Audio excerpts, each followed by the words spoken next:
পাঁচ ভাইয়ের সামনে পৌঁছাতেই চক্ষু চড়ক গাছ। চারিদিকে প্রাইভেট কার আর মাইক্রোবাসের মেলা, যেন একটা ছোটখাটো জ্যাম লেগে আছে। উৎসুক মানুষের ভিড় দেখে এক মুহূর্তের জন্য মনে হলো কোনো মেলায় এসেছি। এই ভিড়ই বলে দিচ্ছিল এখানকার খাবারের জনপ্রিয়তা কতটা তুঙ্গে। মানুষের উচ্ছ্বাস দেখে নিজের মনের ভেতরটাও যেন খাবারের স্বাদের জন্য আরো বেশি উসখুস করতে লাগলো। কাঙ্ক্ষিত মুহূর্ত এবার কাছে। রেস্টুরেন্টে ঢুকতেই নাকে ভেসে এলো গরম গরম ভাজার ঘ্রাণ। তাকিয়ে দেখি পাঁচ ভাইয়ের সেই বিখ্যাত বেগুন ভাজা হচ্ছে।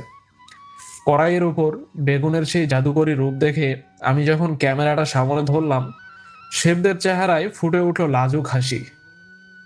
বড় তৃপ্তি নিয়ে তারা রান্না করছেন, যা দেখে যে কারো খিদে দ্বিগুণ হয়ে যাবে।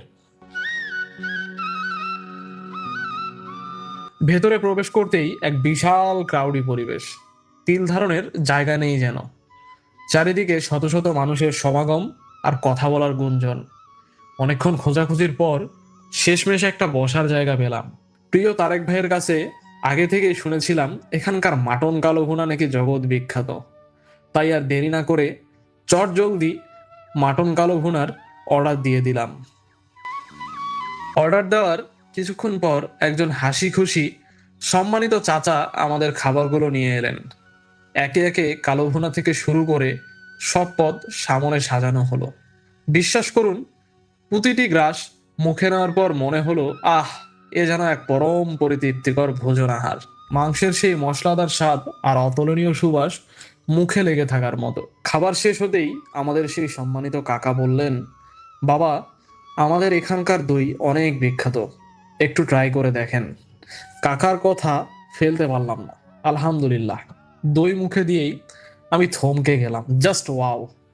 ওনাদের নিজস্ব তত্ত্বাবধানে তৈরি এই দইটি আমার লাইফে খাওয়া অন্যতম সেরা দই। এর স্বাদ এবং টেক্সচার এক কথা অসাধারণ। সবশেষে বলতে হয়, শুধু খাবার নয়, তাদের রান্নার জায়গাটাও বেশ পরিপাটি।